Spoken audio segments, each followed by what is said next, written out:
자, 여러분, 검찰이 지금 이런 식으로 눈치를 보고 있는 거죠. 그런데 결국 검찰은요, 법원 문턱에서 나자빠지게 돼 있습니다, 여러분. 이 공수처 자료로 원래 검찰에서는요, 이게 기소하기가 굉장히 힘들다. 이런 판단이 있었습니다. 그래서 윤석열 대통령을 어떻게든지 이 대면을 해가지고 다시 수사를 해야 된다. 이거는 경찰의 기본적인 원칙이었어요. 그런데 이 구속해가지고 계속 구속을 연장을 해가지고 검찰이 이제 조사를 하려고 했었죠. 그런데 법원이 여기다가 제동을 건 겁니다. 야, 너희 검찰 자존심 좀 회복해. 너희들 삼류야, 사류야.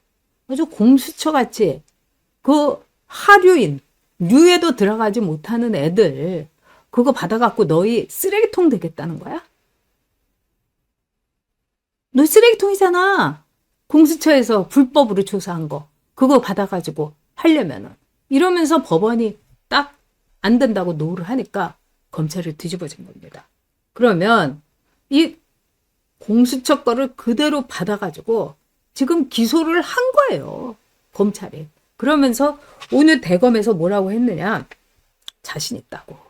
근데 이거요, 여러분. 절대로 못합니다. 법원이 지금 들끓고 있죠. 그래서 현재 이 청주 지원장이 뭐라고 했느냐. 모든 것이 불법이다. 그리고 딱 한 줄로 영장을 발부한 차은경이부터 시작을 해가지고 신한미, 이순형이 너희들은 죄가 없냐? 아니 같은 판사인데 이 판사에게 이렇게 준엄하게 꾸짖은 거예요. 그래서 법원에서도 이제 본격적으로 들고 일어나기 시작한 겁니다. 그러면 서울중앙지원에서요. 안 된다고 구속 이랬는데 검찰이 구속을 시켜버렸어요. 그러면은 여러분 솔직히 법원도 다 사람이 있는 곳인데 일단 되게 빈정상하죠. 이 김석범 판사나 또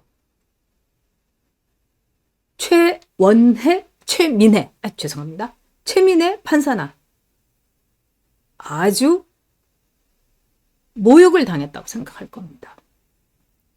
그래서 우리나라의 재판 받아보신 분은 알겠습니다만 아무리 검찰이 난리를 치고 어쩌고저쩌고 하더라도 결국 땅땅땅 하고 선고하는 거는 판사입니다. 그래서 결정권은 법원이 갖고 있고 이 검찰이 결국은 법원의 문턱을 넘지 못할 겁니다, 여러분. 그래서 여러분들한테 이 형사 재판에 대해서는 걱정하실 게 없다. 그리고 이 형사 재판에 대해서 제일 잘하는 게 누굽니까? 윤석열 대통령입니다, 여러분. 윤석열 대통령의 27년 이 형사 재판에 27년이라고 해도 그렇게 과하지 않습니다. 윤석열 대통령이 탄핵 심판 이것도 잘 해낼 겁니다. 왜? 윤석열 대통령이 거의 이 형사 재판이 검사로서는 전공인데 메이저인데요. 이 서브 메이저가 아니다. 부전공이 아니라 거의 복수 전공이 헌법이었다는 겁니다. 그래서 윤석열 대통령은 둘 다 잘 해낼 겁니다. 자, 결정권은 이제 법원이 갖고 있는데 굉장히 재밌는 게 있습니다. 지금 이제 이 상황은요. 온갖 곳에서 이제 격렬한 전투가 벌어지고 있는 겁니다. 그리고 이것은요. 내전이 아닙니다. 자, 윤석열 대통령이 이렇게 된 이 원인을 이렇게 보면은 일단 작게는 이 심우정이가 몸보신 하느라고 공수처가 던져준 쓰레기들을 다 받은 쓰레기통이 돼버린 거. 뭐 이렇게 보는 게 아주 그 미세한 아주 마이크로로 보는 거겠지만 이 매크로로 보면은 어떻습니까? 지금 많은 분들이 한동훈이가 그 그놈이 다 이런 사단을 냈다 이러는데 한동훈도 빙산의 일각일 겁니다. 한동훈이 이런 큰 그림을 그리기에는 용량이 부족합니다, 여러분. 이미 터져버렸어요, 한동훈은. 결국 이건 뭐냐? 저는 중국이 그 배후에 있다고 생각합니다. 뭐 민주당이 지금 조국 신당과 더불어서 192석을 가지고 있는 거, 그 총선, 여기에 중국이 개입하지 않았겠습니까? 당연히 개입했죠. 이번에 중국이 탄핵 시위에 온갖 중국급, 뭐 조선족을 표방하는 중국인부터 중국 유학생까지 연설까지 하지 않았습니까, 여러분? 이 정도로 적극적으로 남의 나라 내정에, 그것도 탄핵에, 왜 중국 애가 나와가지고, 유학하는 애가 나와가지고, 뭐 탄핵해야 된다고. 이게 말이 됩니까, 여러분?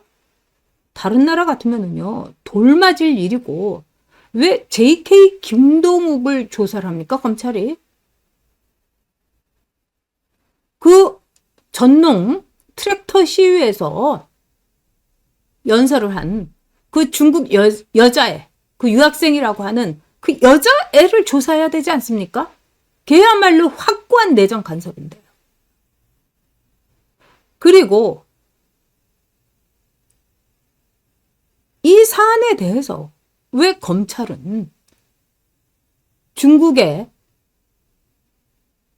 선거 관여, 여기 이제 지금 검찰에서도 얘기하기 시작했습니다, 여러분. 그래서 수원지검에 장진영 검사가 이거 너무 이상하지 않느냐. 대통령 그리고 검사로서 윤석열 대통령의 그동안의 행적, 업적을 보면은 이게 무슨 음모론으로 그럴 분이 아니다. 윤석열 대통령 굉장히 치밀하고 예리하고 그 다음에 검찰에서 특수통으로서 날렸던 사람이죠. 결국은 저는 중국이 부정선거에 개입했다고 봅니다. 그리고 한동훈이라는 일종의 꼭두각시를 내세워가지고 그 장인 진영우가 차이나라이프라는 공산당 기관지를 내면서 중국은 굉장히 오랜 큰 그 다음에 어마어마한 지원을 통해 가지고 한국을 뒤집을 생각을 한 거죠, 여러분. 그래서 이거는 국제전입니다. 매우 심각한 거죠. 지금 보면은요, 뭐 저희 그 동네에도 이 타워 팰리스 분여회, 한동훈 팬클럽 이래가지고 막 그 현수막에 걸려서 사람들이 굉장히 불쾌해하고 있고 타워 팰리스에서도 아주 불쾌해하고 있다고 합니다. 근데 여러분 그거요, 다 불법 현수막입니다. 근데 그 현수막이 지금요 여기저기 막 걸리고 있어요. 그런데 개딸 한 딸 다 요즘 들어서 현수막은 걸리고 있는데 한 딸들이 전과 다르다는 거예요. 나타나지도 않는다는 거예요. 그리고 개딸들도 어저께인가요, 이재명이가 재판받으러 갔는데, 그저께인가요? 네, 그저께입니다. 죄송합니다. 개딸들이 없었대요. 그러니까 이 강용석 변호사가 이야기하기를 이 저수지에 돈이 마른 거다. 그러니까 민주당에서 죽기 살기로 이제 지역화폐를 왜 밀어붙이려고 하겠습니까, 여러분? 군인들 월급은 그렇게 최저임금에도 못 미치게 그 지원도 빵원으로 내려버리고 R&D 예산, 뭐 마약, 그 다음에 경찰, 이 특수활동비 이런 거 다 없앤 거 아닙니까?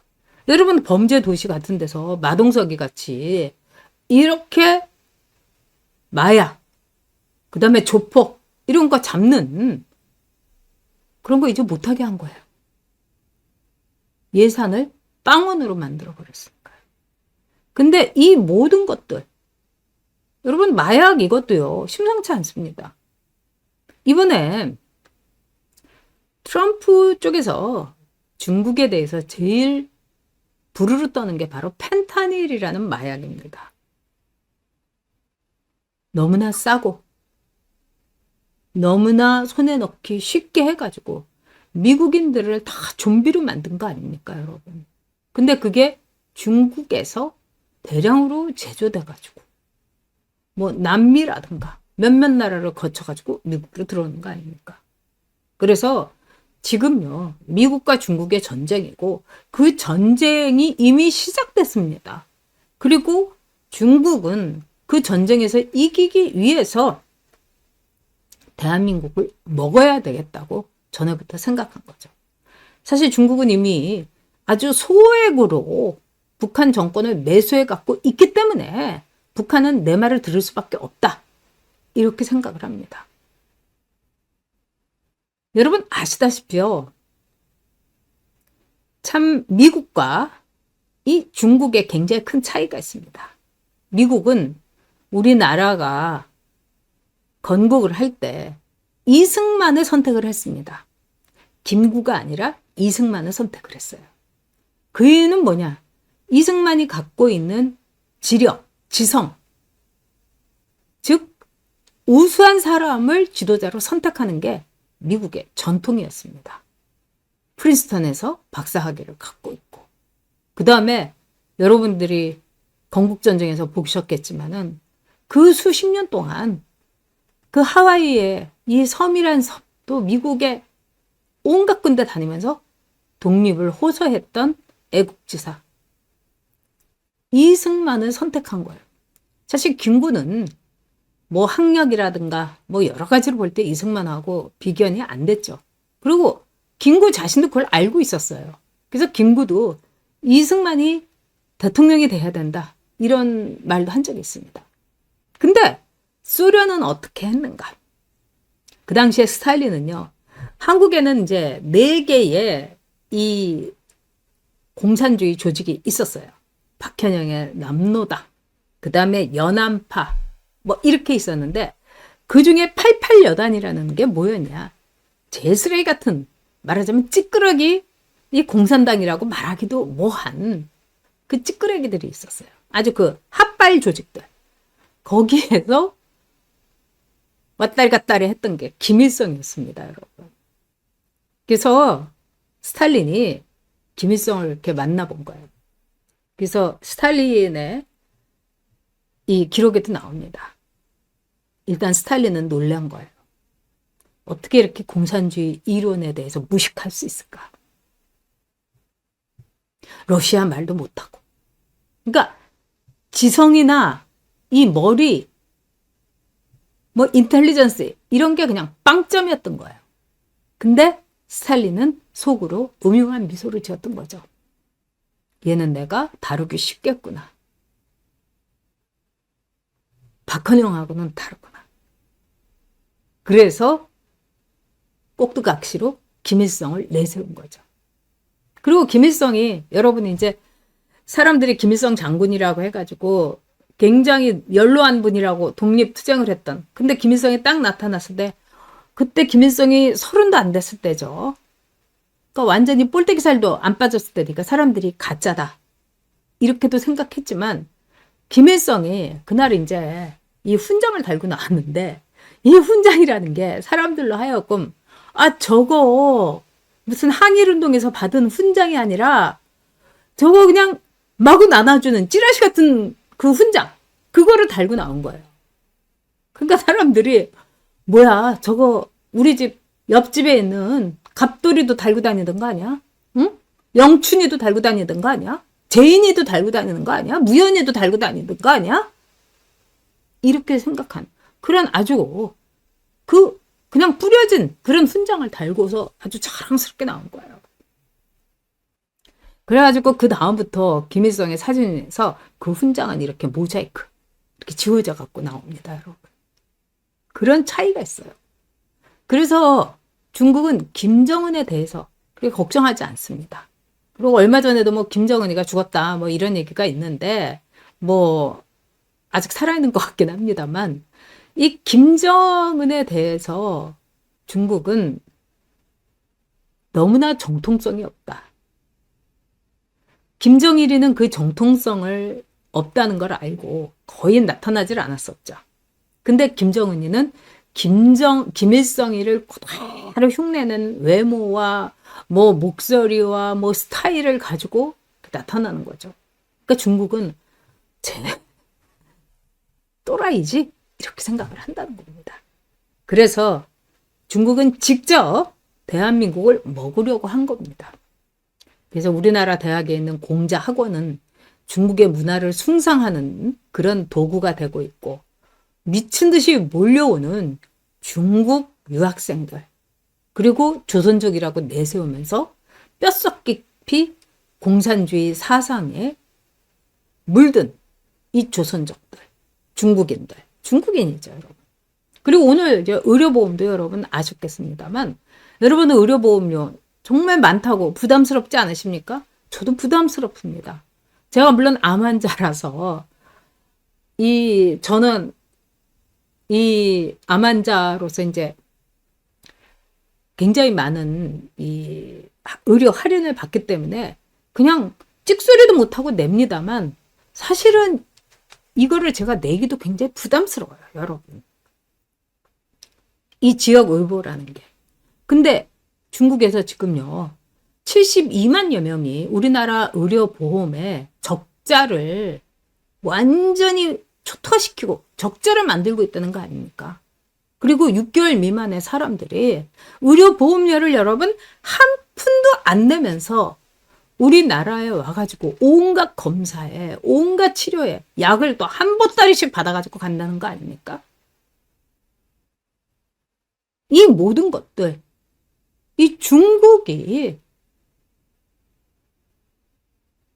지금 우리나라 재정도 좀먹고 있고요. 의료보험 제도도 초토화시키고 있고요. 우리들의 사상, 우리들의 정보, 이 모든 거를 중국이 이런 식으로 갉아먹고 있는 겁니다. 그리고 민주당 의원들 통일 전술에 의해서 다 친중파로 만들고 있는 거죠. 저는요, 권영세도 참 의심스럽습니다. 주중대사 하면서 권영세가 중국 쪽에 얼마나 환대를 받았는지 여러 가지 얘기가 있습니다. 그리고 그 전에 주중대사를 이 문재인이 했던 장하성도 교민들만 가끔 만나고 그냥 관저에서 값비싼 포도주만 깠다는 그런 증언들이 수도 없이 있습니다, 여러분. 주중대사 대단한 자리죠.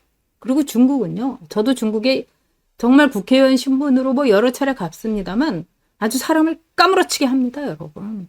고속도로에서도요, 그냥 차를 세워요.